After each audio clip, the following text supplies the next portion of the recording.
going. It's 11, almost 31, so we're just a few seconds late, so appreciate you being here.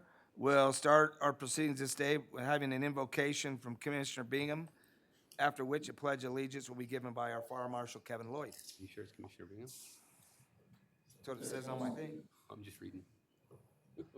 Is that not what Commissioner it Bingham says? can have Am it. I off? The agenda is Bingham. Go ahead. My fault. Okay. Our Heavenly Father, as we come before Thee at the beginning of this commission meeting, we're grateful unto Thee for the blessings of our lives that we enjoy, and the opportunity to live in this county and work together to protect its culture and its environment and consider the future that we have before us. We're very grateful unto Thee for the moisture that we receive and the marvelous good that it'll do through the summer months and year-round as we have water to drink in our homes and our families and water for our crops. Thankful unto Thee for freedoms that we enjoy and the opportunity to be involved in our government and pray for inspiration and direction in all that we do. And in this capacity and also in our personal lives, we ask for these blessings this day and pray that Thou help us as we go through our business this day. In the name of Jesus Christ, amen. Please join me with the Pledge of Allegiance. I pledge allegiance to the flag of the United States of America and to the republic for which it stands, one nation, Under God, indivisible, with liberty and justice for all.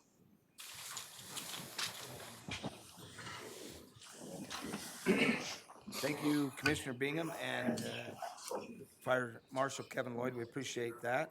I would entertain a motion to approve the minutes of the February 11th, 2026 meeting.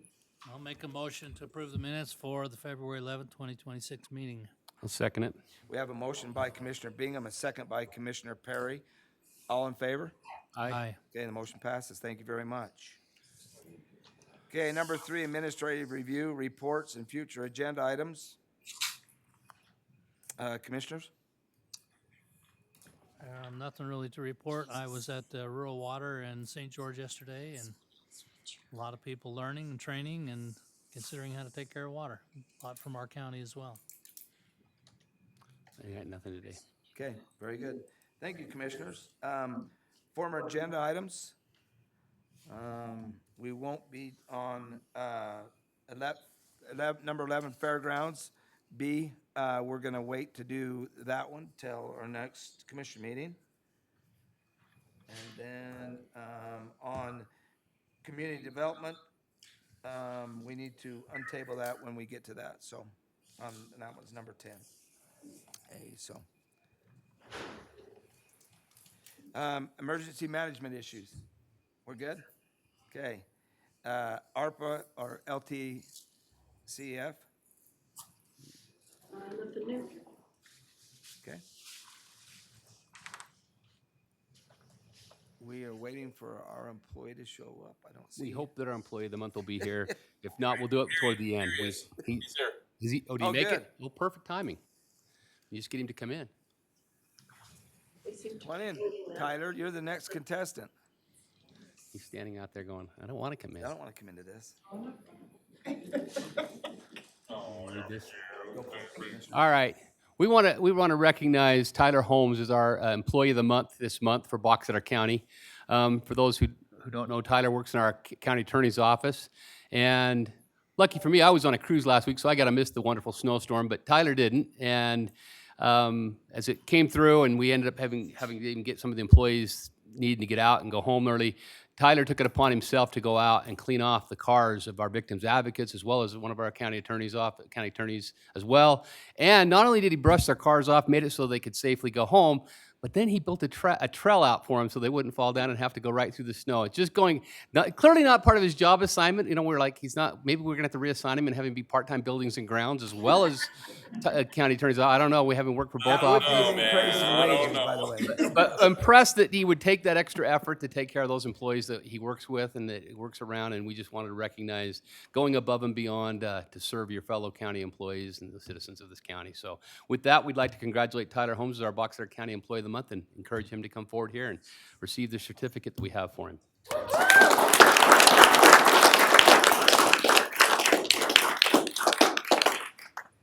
get the award at San Antonio.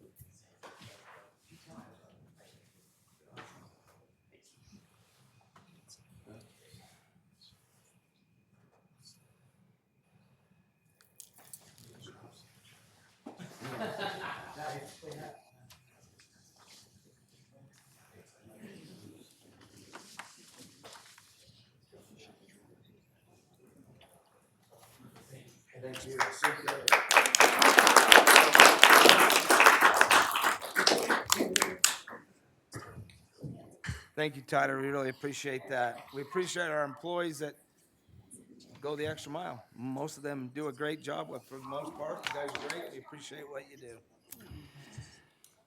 Okay, Attorney's Office. The Administrative Law Judge Service Agreement. It's gonna be Annie. She's so excited about it. I am excited. It's a good one. Thank you, Annie. Annie Hansen with the County Attorney's Office. We have Agreement 2607 before you today to renew the Administrative Law Judge Agreement with Richard Catton. He is the previous Administrative Law Judge that we've used in the past. The ALJs are used when we have policy appeals with employee handbook issues, discipline appeals. They can also be used on land use things, stuff like that. So we just need to make sure we have someone current on contract in case we have an appeal come up, and he was willing to go ahead and move forward with that with us. Okay, I'd entertain a motion. I'd make a motion that we approve Administrative Law Judge Services Agreement 26-07 with J. Richard Catton. Second. We have a motion by Commissioner Perry and a second by Commissioner Bingham. All in favor? Aye. Aye. Motion passes. Thanks, Annie. Okay, number 9, under Commissioners, a request fee for a waiver of the Fine Arts Building at the Fairgrounds at the Box Elder, for the Box Elder School District Foundation Jubilee of Trees. And that will be on November 4th through the 7th, and Steve Carlson and J.B. Kinner are gonna come and visit with us about that. Hi, Hello. so I'm Jamie Kent. I'm the executive director for our Box Elder School District Foundation, and Steve Carlson is our superintendent. First of all, we want to thank you guys for giving us a waiver for last year. We were able to raise, after our fees, $28,000. That has gone all back to students, and so it all went to student health and wellness last year. This upcoming year, the Maureen Eccles Kane Foundation has been sponsoring our, like we do a choir, band, and orchestra concert with the foundation money. That foundation, the Marie Eccles Kane, is ended, and so we want to use some of the Jubilee of Trees money to do that as well. So, but we want it to all go back to students, and so our foundation, our Jubilee of Trees, has gotten so big that we don't fit in any other buildings in the county. So we've increased the number of trees, and we have more tables than we've ever had before, and so we really do appreciate being able to use the fairgrounds for this event. When you say it's going back to students, explain a little bit of that to me. I want to know when you talk about that, how do we do that? When you Yeah. say it goes back for what? So the student health and wellness is students that may not have basic needs that they need when they come to school. And so we work closely with our counselors and administrators, and they get them supplies that they need. So we do a lot of like laundry soap, clothing, different things like that. They go to like a food pantry that we have in all of our schools in a room, and most of the offices is where it's located. Counselors are really good to work with that and help get our students things they need. And then this upcoming year, we would like to have it go to some of the concerts. And so that pays for a guest conductor to come, and it transports the students, because Bear River and Box Elder do it together. So it pays for transportation and teacher subs so that they can be there and help our students have a good experience. Okay, commissioners, if there's no further discussion. So I'm just curious, when we talk the fee, how much are we talking? Is it so much a day? Is it so much for our activity? Yeah, so it'll be a couple $1,000s too, be around $3,000. Generally would be if we didn't get this waiver, we told 2,000 last year. 2,000? Yeah. And we have cut it down, so it's one day less going forward. Yeah. It's the day after the elections, so it's the 4th, I believe. Yeah, 4th, 5th, and 6th. and then we would clean up on the 7th. And so if we grant this, then you're going to be taking care of cleanup? Yes, and that's what we did this last year. is We took care of cleanup and left it so that they did not have to pay for it. You guys do have an insurance policy as well?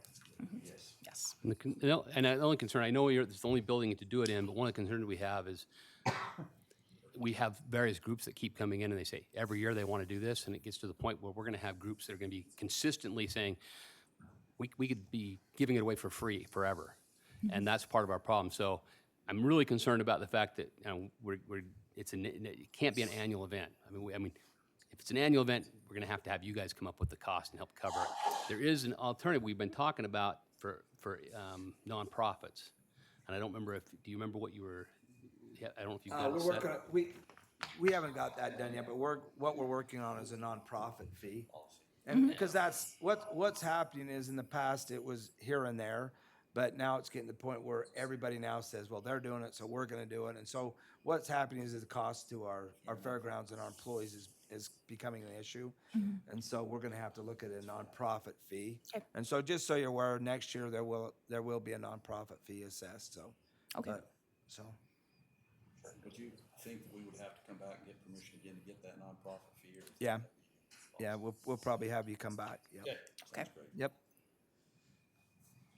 If there's no further discussion, commissioners, I'd entertain a motion. I'll make a motion that we approve the requesting the fee waiver for the Fine Arts Building at the Fairgrounds for the Box Elder School District Foundation Jubilee of Trees, November 4th through the 7th, with conditions that we've discussed. I'll second it. We have a motion by Commissioner Bingham, a second by Commissioner Perry. All in favor? Aye. Okay, motion Okay, passes. thank you. Thank you very much.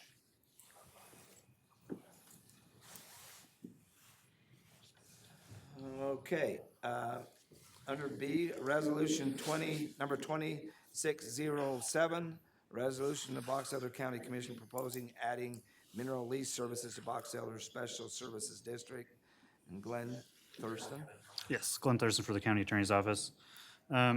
So the Mineral Lease Board does mineral lease stuff. This is just the first step in a long process of getting that to actually be what has been allowed by the commission for them to do. So this is the first step. We pass this resolution. The next steps are that on April 1st, during the County Commission meeting, we would have a public hearing on adding the service. There will be a protest period available to the public till June 1st. On May 1st, we'd publish a second notice notifying people of any vacancies on the board. And then in the County Commission meeting on June 3rd, we would pass a resolution finally adding that and appointing the members of the board. So this is a rather long process, but it starts today, I But guess. it gets us where we need to be, so we're doing it Exactly. getting it done correctly, which is when we get to that mineral lease funds, usually they don't come in till the fall when we start to really have expenditures on them. And so this gets us correct, so we're ready to go when the funds do come available, so. Yes. So I would make a motion that we pass Resolution 26-07, resolution of the Box Elder County Commission proposing adding mineral lease services to the Box Elder Special Service District. Second? We have a motion by Commissioner Perry and a second by Commissioner Bingham. If there's no further discussion, all in favor? Aye. Aye. Motion passes. And I appreciate Glenn and all the work he's been doing on this. Thanks, This has been Glenn. great, so thank you. Appreciate all your help. Happy to be here. Okay, number 10, community development. Ordinance number 599, rezone from AHZ to A1/2 in East Garland, and Scott Lyons is gonna come talk to us about that. So, Oh, I So- apologize, yeah, we need to yeah, untable that I was first. just gonna make a motion to untable that was tabled previously. I'll second it. Have a motion to untable it by Commissioner Bingham and a second by Commissioner Perry. All in favor? Aye. Thank you. Scott, it's good to see you. Yeah, good to see you too. Okay, so this ordinance came before you, I believe, in May of 2024. Yeah, that's right, May of 2024. So at the time, the request was from the unzoned area. This parcel in East Garland was unzoned, and the request was to change that from unzoned to the A1/2 agricultural half-acre zone. The application went to the Planning Commission, public hearing was held. There was quite the turnout. I believe there were like 30 people there total, or at least more than 30 people there, but 30 people who spoke with regard to this specific request. The majority of those speaking in opposition to it. Some of those, I think, understood what the request was, and some did not understand what the request was. Ultimately, the opinion was that they were opposed to the possibility of half-acre development in the area. Whether they understood that half-acre development could happen under the unzoned or under the A1/2, that was their opposition. Ultimately, the Planning Commission at the time forwarded a recommendation of approval to the County Commission. They, despite not being maybe what would be an ideal zone based on the general plan for the area, they felt that the applicant was voluntarily requesting some zoning, which is better than no zoning. So they made a recommendation of approval to the County Commission. It came to you in May of 2024, and there, at that meeting, I went back and read through some of the minutes. One of the comments that was brought up by Commissioner Bingham at the time was that a half-acre agricultural zone was a bit of an oxymoron, and additionally that it wasn't particularly consistent with the general plan. You'll notice in your staff report that one of the review standards for a zone change is whether the proposed amendment is consistent with goals, objectives, and policies of the county's general plan. And the county's general plan states that most growth should occur in the cities and towns, and the county can adopt policies to encourage that to happen. Also states that an A20 zone could be appropriate in East Garland after a lot size evaluation through GIS. So something that did occur in May of 2024 between the Planning Commission and County Commission meeting, I believe what happened is a lot of residents reached out to the County Commission, vocalizing the desire to see some sort of a community plan put in place. And that was one of the reasons that the County Commission at the time tabled this application was to, I was then directed thereafter to help manage that community effort. That's why we are, years later now getting back to this was what kind of time was needed to address that undertaking. So during that community planning effort, that's where that GIS lot size evaluation took place, and ultimately the zone that was addressed or agreed upon as part of that community effort was the Ag Heritage Zone. So if you recall, late last year, throughout 2025 was meetings with this East Garland Steering Committee, and then late last year, the Planning Commission, I believe in October, adopted the Ag Heritage, well, recommended approval for the Ag Heritage Zone throughout East Garland, and then the County Commission adopted the Ag Heritage Zone throughout East Garland through an ordinance in November. And I believe I put that in your report as well. Ordinance 636 is what adopted that in November 2025. So at this point, I guess that's the history to catch you up on. At this point, where the property is zoned the agricultural heritage zone, the actual request would be from the or the change, if adopted, this ordinance 599 would be from the agricultural heritage zone to the A1 half zone. Anyway, I think what needs to be considered, and this was outlined in your report, was, again, those approval standards, whether the proposed amendment is consistent with the goals, objectives, and policies of the county's general plan, whether the proposed amendment is harmonious with the overall character of existing development in the vicinity of the subject property, the extent to which the proposed amendment may adversely affect adjacent property, and the adequacy of facilities and services intended to serve the subject property, including but not limited to roadways, parks and recreation facilities, police and fire protection, schools, stormwater drainage systems, water supplies, and wastewater and refuse collection. So with that said, if you have any questions, more than happy to answer those questions. The applicant is here as well. I know he would love to have a chance to speak if that's ultimately up to you guys. But yeah. So when I saw an A1 half, I didn't understand how a half acre lot could be an agricultural zone. First off, how do you access it? How do you get to it? How do you get water to it? How do you drain it? How do you get equipment in there? It's just not conducive with productive agriculture, you know? Yeah, and I know this isn't a question, but along those lines, something to be aware of is that concern was brought up not just among the county commission, but also the planning commission in 2024. And in August of 2024, the planning commission held their meeting, held a public hearing, and forwarded a recommendation of approval to remove the A1 half zone from the land use code. In September of 2024, the county commission adopted ordinance 601, which formally removed the A1 half zone from the land use code. So it is no longer a zone that exists that someone could request, being that this request came in prior to the removal of that zone. It's essentially a grandfathered request, but that zone, due to those exact concerns, no longer exists in our land use code. So tell me about the community. What's around this property? Did I see something? I didn't see how many acres. So this property is just under 20 acres in size.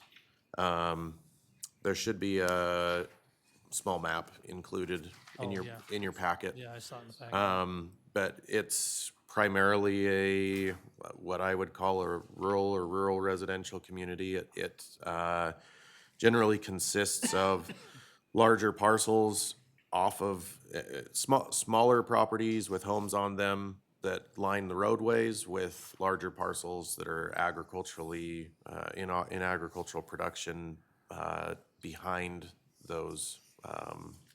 The housing that is along the roadways. So what about access? Does it have to have a 66-foot access or a 60-foot?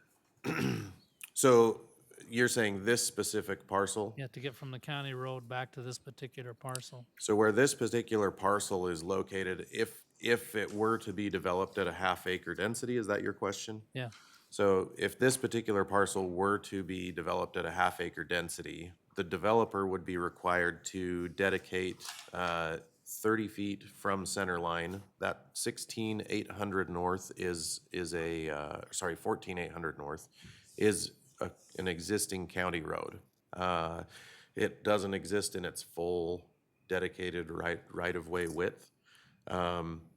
The county can only require that the developer dedicate the 30 feet from center line into his property, along the frontage of his development. So the road that's there is already a county road? So the road that's there is already a county road, correct? It would be undersized for a development? So to the west of his development, it would remain undersized. Now, the county could work with the developer and negotiate, and this would dive into the legal realm to some extent. What is the rational nexus between the impact the development is having, and that, as far as, and what the county can require of him? So the county may be able to require that the developer pave the existing county road, but the county likely wouldn't be able to require the developer to acquire, let's say, the home or two that bottleneck that road to the east. Couldn't require the developer to acquire that home and dedicate additional right-of-way in that area. That would be So you greater request than the development would likely have on the, So you live with a bottleneck? correct. Those would essentially be negotiations that would take place at time of development.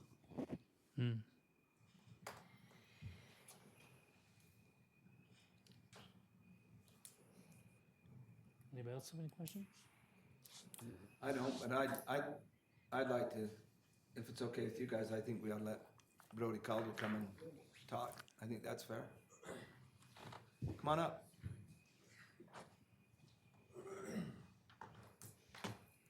Commissioners, thank you for the opportunity to speak. To answer maybe some of your questions, on the bottleneck part, we actually offered to purchase the house. It's actually in a writing that Scott and I had a conversation with, because we knew that that was the bottleneck. And in conversations with it, we were advised not to purchase the house. And so, from the ombudsman office, and we have a letter from ombudsman about that. And so, we understand that portion. Now, in the general plan, just to kind of echo off of what Scott had said is, in the general plan, it says half-acre lots off of the frontages, off of the county roads. And then A20 was what the recommendations were behind that. Being that we are off of the county roads, the majority of all our frontage would be, we would improve that line all the way down. And then, our plan is to really, the whole plan of having this property was for our family. And now with this Z zone, I mean, we can't even give enough property to our family to be able to give to them because of the way it's structured now, which is a big unfortunate piece where we're at. And so, I don't want to go into details about how things went down with the county stuff, but I just want to share with you, we went through this process because we know zoning's important. We know that zoning is something that should be done. People want to know what's going on. And we went forward to plan it from unzoned to what our intentions were. That's why we purchased the property in 2017. We knew we wanted to have the property for, continual legacy and to be able to develop it the way we wanted to develop it. That's why we went forward to go forward with that H half zone. I understand what you're saying. The reason we went with the half acres so we could put the smaller lots on so we could still farm it, right? And so if we went to a 1 acre parcel or a 2 acre parcel, it's really hard. It chops up the property so you can't farm it some more. So that's the why behind that, the why we went to that. Because we figured, if we want our kids to be there, we put them on half acres and we can continue to farm around it. And so those were our intentions when we went forward with this development. Obviously, we live right next to it. It's something that we didn't plan on developing immediately, and so that's not what the intentions were. We went forward in 2024 to do this because we were concerned, what if it got zoned A20? We purchased this for a reason. And so we wanted to really identify and help the people identify what our goals and intentions were with that property, and that's why we're here today. And so we've gone through the ringer with this, but with the whole thing, I know you guys have all gotten my emails and whatnot. It's been intense, but it's been a great opportunity and learning experience for my wife and I. And we learned a lot about rules, regulations, legislative, administrative actions, which I wouldn't have known had I not gone through it. And so, being that I'm in the development world, this has been a great learning experience. But when you guys made the decision to go forward with the AHZ zone, you guys had said, come forward, bring forward your zones. And so when Scott called me and said, hey, this has still been tabled, we need to bring it forward. I said, yeah, let's bring it forward. And, this is a great opportunity to see, what we can do. We really want to work with our community and work with everyone involved, but it's not something we're going to go throw in 40 lots at this time. But that's where we're at. Any questions for me? I'm just curious, what would your, I mean, what would your goal for this be as far as us as a commission?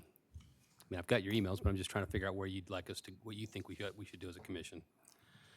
You know, I mean, if you're entertaining, you know, hey, we're willing to work with you or something like that, right? The AHZ zone doesn't work for our family, what we have. I mean, honestly, we have to sell the property because it doesn't even work at all what we wanted to get out of it. Hey, Brody, you pull that a little closer to your mouth. Sorry. Sorry. Yeah. I just was saying that the AHZ zone doesn't help us at all. You Right. know, I mean, we'd be open to, you know, R1, R2, you know, like some of those things, you know, it does chop it up a little bit, but it is what it is. And we're open to doing whatever we can to make it worthwhile for us to still be able to go forward and have what we wanted to do and with what we were planning on doing with our property when we bought it as unzoned property where we could do what we wanted with it at the time. You know, that's why we didn't put an application in. We didn't invest ourselves because we knew we weren't planning on doing it. I mean, our kids are between the ages of 16 and 8, and who knows if they want to live by us, but it's the opportunity that we wanted, right, in the future. And we're 10, 15 years before they even get to age. Yeah. So, Well, and the big deal is, I'm sorry for what you've gone through. I know it's been tough. I know you and Laura, it's been a tough thing, and it's hard with what you've gone through. Part of the issue is I've read your emails discussed with you and Laura both of your concerns and the issues. And one of the things that we want to do is work with the county. Another thing, though, is that we have to have consistency. The problem of it is what happens is if we don't have consistency and we say, okay, we'll make exception here, but down the road, then somebody else comes and says, well, you did that. So what we have to do is look at consistency with our general plan. Yeah. And at the end of the day, as I've reviewed this, I mean, we want to work with you. We want the county to work with you. And so, and especially where you're doing this, I understand. I mean, we all want our children to live next to us or close to us. I know that, you know, our families, that's the way they are. My family are all the Burts, and the Burts have done the same thing where they have their kids living by them. But it, like I say, it has to be consistent, and we don't want to make it. It's hard to make exceptions. But as I look at this, and as I've talked to Scott, we've listened to Planning Commission, and we've gone through this. I do think that there's things that we can do, and we want to work together with you in the future. But I just think it's something that we need to look at to work through. So I understand your concerns, and a lot of the things that as commissioners we try to do things to make it to where everybody can have the things that they need. But again, we have to have consistency, and so as we've discussed that's kind of the things that we need to look at, and we do want to work with you. And so I just think we just need to look at how we can do things and how we can make it work. So. well, and I guess speaking to consistency, right? I think 80% of all the lots there were acre or half acre or less. You know, with the general plan asking for half acre lots along the frontages, I mean, my whole property is 1,400 feet along the frontage, and so I see that is consistent with the general plan. Okay. Now, the back pieces would not be consistent with the general plan if we were to do the full thing. But, you know, we'd be open to saying, you know, maybe half the front is the half acre and negotiating on that back half. But I'm just saying, like, we're trying to make it so we can have options, right? And so we're still consistent with the general plan. It's not like we're trying to put a commercial project in place or anything like that. And so the flexibility with, you know, half acre or 1 acre is that, you know, sometimes you want a little bit of flexibility. Things don't come out to exactly half acre. And I think Scott's seeing that now. When we talked about the AHZ zone, and there's some challenges with that zone, especially with it having to be exact. And so there's some really big challenges that are ahead on that. Well, that's why, especially when we do, when we make a policy or we do a zoning, that's why we come back to the table and we have to change things. Right. Is because at times they don't work like we thought they would too. So, any questions? But more than likely, that's why we get the planning commission involved, right, Scott? To do the research and to make recommendations. Yeah. So, yeah. Anything else? So Scott, is there a way to work that out, what we're talking about here? If we were to, Especially where he says that, if we were to table it, is there a way to do a frontal with the half acre? I mean, because we talk about consistency, and Mr. Calder said that the front does meet our ordinance, but the back may not. So, so yeah, as far as what he's saying, as far as the general plan and having lots along the frontage, that's kind of one of the primary goals of the AHZ zone that's in place there currently is attempting to, it's saying, okay, this property at a 5-acre density, and the goal with that density is to try and preserve agriculture. So instead of splitting, like a 20-acre property into 4 5-acre lots, it would say you would be eligible for 4 5-acre lots. Instead, we're going to condense those down to 4 half-acre lots. So you're still eligible for 4 lots, and you can put those 4 lots along the frontage, and the remainder of the property stays in agricultural production. So it would reduce, like he said, if he has, what'd you say, 1,400 feet of frontage? So if he has 1,400 feet of frontage, theoretically, at a half-acre in a half-acre zone, I believe the frontage frontage requirement is 100 feet. So theoretically, you could put 14 half-acre lots along that, as opposed to 4. Sitting at 3 right now. Sorry, what's that? We'd only be able to put Because 3. we're under 20 acres, only 3 kids. Be 3. Yeah, and I mean, we can get into more because I know you own adjacent property that could be used. And That's where it's at. yeah. So if we're speaking strictly to the details of this property where it is 19.75 acres, they would be eligible for 3 lots along that frontage as opposed to 14 lots along that frontage. So yeah, I don't know if that answers the question, but as far as you're talking zoning the frontage, a different zone, and then the back, a different zone. I mean, anything's a possibility. It should go through the same review process and should go through, the approval review and approval standards. And then a legislative decision would be made based on I'm just based on sympathetic that. to the fact that, I can see why he wants to have a place for his kids to be able to build their houses next to him, but not have a full-blown development there, and I can appreciate that. And that's what I'm just trying to figure out when I'm looking what motion I would make to make that happen, and I'm almost saying, I hate to table again, but to say, look, let's fix it, and let's do what it needs to be done.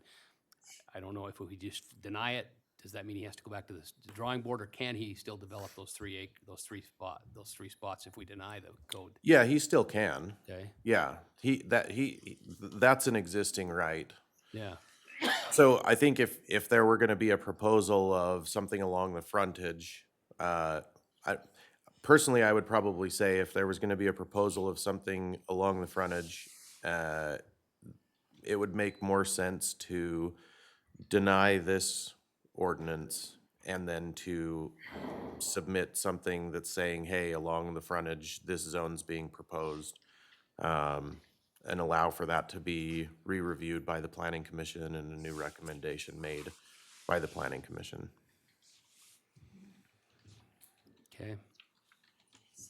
I mean, there's part of me to some extent already where this one originated as unzoned to A1 half, and now in reality, it's being considered from ag heritage to A1 half. And the planning commission made their recommendation based on the unzoned to A1 half, not on the ag heritage to A1 half. Right. That's kind of why I'd like to see it go back to the planning, that part of it. So if we did the motion to deny with the idea that they go back to the planning commission and get this zoned so it can be done with what Mr. Calder's presented to us, is that something we can do? That would be able, Yeah. I mean, you could do that. You could push it just back to the planning commission. Do you have any?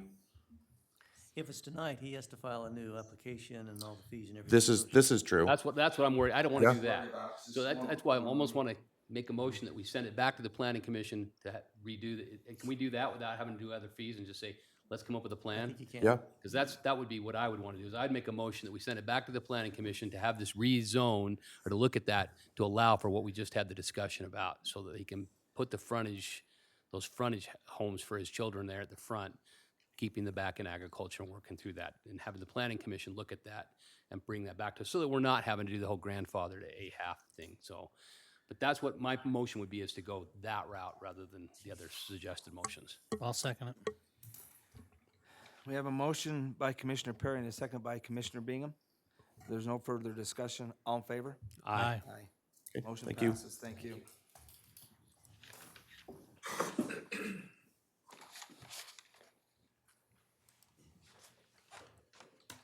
Okay. Number 11, under Fairgrounds, food vendor pricing.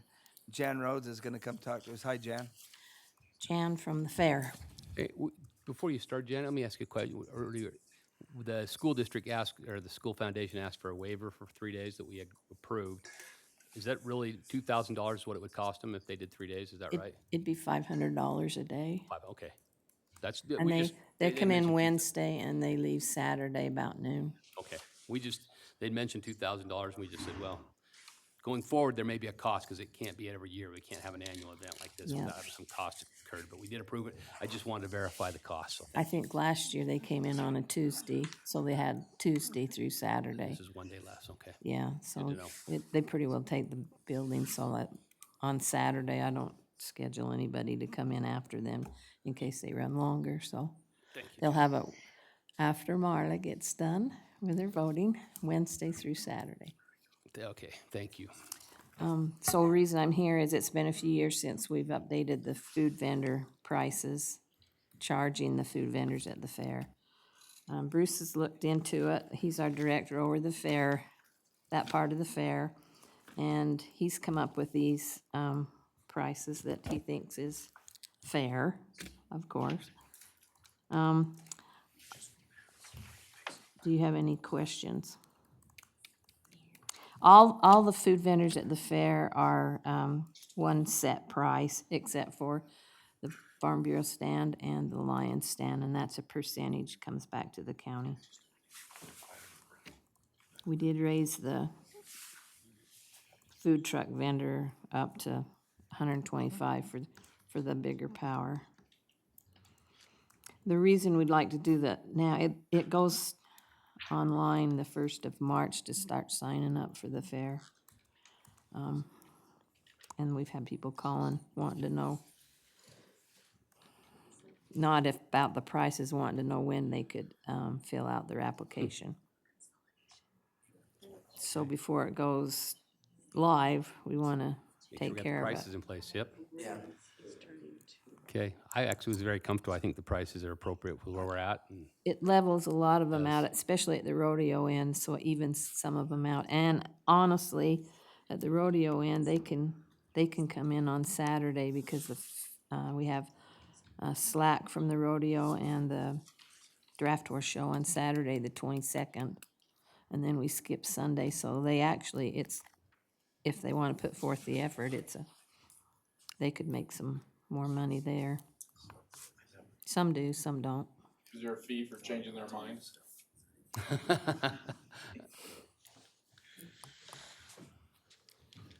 I'm No, you com- just have to get along. What's that? I said, no, you just have to kind of get along. Oh, yeah. I'm good with the change in prices. I'd make a recommendation that we approve the new food vendor pricing list for 2026 has been presented. I'll second it. Have a motion by Commissioner Perry to approve the food vendor pricing for 2026, and a second by Commissioner Bingham. There's no further discussion. All in favor? Aye. Aye. The motion passes. Thank Jen. you. Fair's right around the corner. It will. Coming up fast. It'll be here before we know it. All right. We tabled the rodeo ticket pricing, so number 12, Fire Department, and Kevin Lloyd's gonna come and talk to us about a wildfire protection plan and agreement, number 2606. You doing, Kevin? How are you? Good to see you. Kevin Lloyd, Box Elder County Fire Marshal. What we've got is the CWS protection plan for for this, with the state. This is the countywide protection plan from response to our high WUI areas to pretty much the entire county, low WUI. Pretty much it. Yeah, we've been working on it for quite a while. Finally got it done. State signed it off already.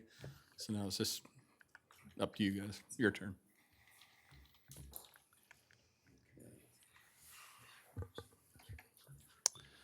Just make sure I don't see anything. All right, I'd make a motion that we approve the County Wildfire Protection Plan Agreement 2606 as presented. Second. We have a motion by Commissioner Perry to approve the County Wildfire Protection Plan and Agreement number 2606, and a second by Commissioner Bingham. There's no further discussion. All in favor? Aye. Aye. Motion passes. Thank you. Appreciate it. And we got the next one, the participation portion. Or are you lumping it all into one? There's two different contracts there. I just thought it was one, but we can talk about it. Just had it as one, but yeah, let's talk about that. So that one's the participation portion that the state tells us basically our wildfire insurance plan. While we're out doing the mitigation work, how much we're spending on it, what we can buy, what we can't buy, and what work we're doing. Last year, our fuels crew did 14,000 acres of mitigation work. Cutting, piling, burning, and mulching. We bought some new equipment, new heavy equipment this year, last year. Been using it already this year on a new project, Black Pine. They're gonna have a fire break now from Idaho, all the way across the front of Idaho, all the way to where it turns to Idaho over on Coldwater property. On the lack of moisture, Yeah, I'm concerned for this year. Oh, I am too. that's good. So does this go to the same people? Yes. Steve, are they okay to approve both of them? It's only on the agenda, I'm not sure how they interrelate, it's only on the agenda as the wildfire protection plan. Do you know anything about it? Did we look at it at our office? They were combined in PDF, but I know you've been on this separately. I don't know. Really good cosmos. They are They're pretty the much same- related. Kind of the same thing. It's just, Yeah. we've done it in years past that way, I think. I think we're fine Yeah, there. we follow CWS Yeah. with, We've approved it, so I think we're good. so we're good on all We of it? need two Because it was the different plan, numbers it was on the that, plan and I agreement, suppose? so, It does say plan and agreement in Right. there. Yeah, it's both. plan and agreement, so I think we're good. Yep. Cool. Okay, All right, thank you. thank you. Thanks. Okay, and number 13, public comment period. Those wishing to make a public comment shall sign the comment roll and will be responsible for the following rules outlined in the County Commission Rules and Procedures. Speakers will have one 3-minute opportunity to speak regardless of the number of items they wish to address. Speakers shall address their comments to the County Commission only. This is a time to be heard. There will not be a back and forth dialogue with the commissioners. Speakers may file a copy of their remarks or supporting information with the clerk, the county clerk, and the county clerk will make the information available to the county commission. And we have one, and it's Deanna Hardy.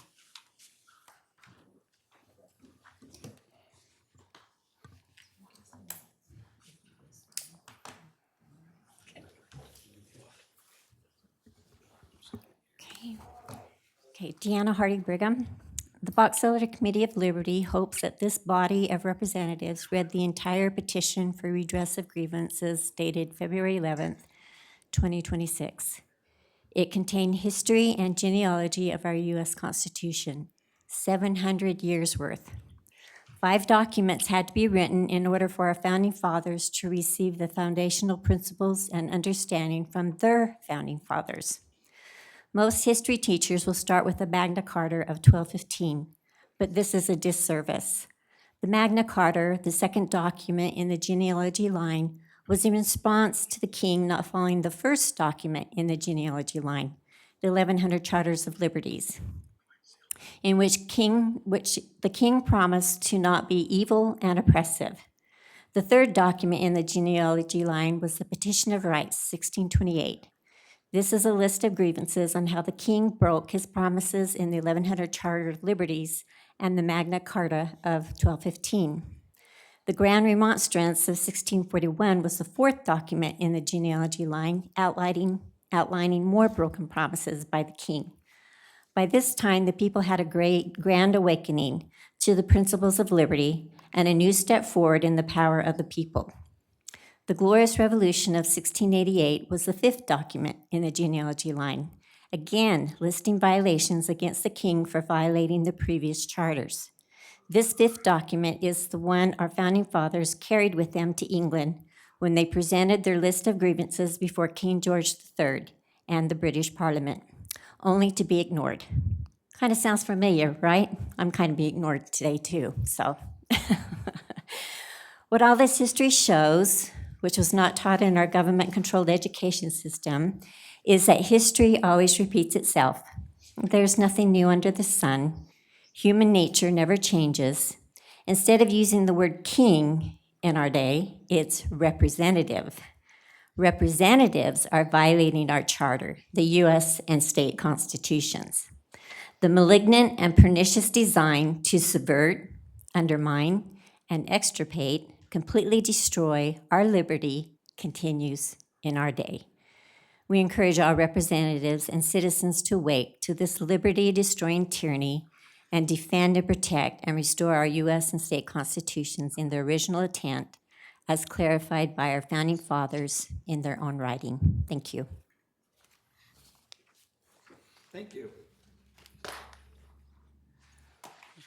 Okay, our warrant register.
Okay. Number 15, personnel actions, volunteer action forms. Just did that. We just did that. Thank you, Commissioner Perry. Okay, we will be moving into a closed session for litigation. I'll make a motion, we move into closed session for litigation. Second? Have a motion and a second. All in favor? Aye. Thank you for coming. Appreciate you being here.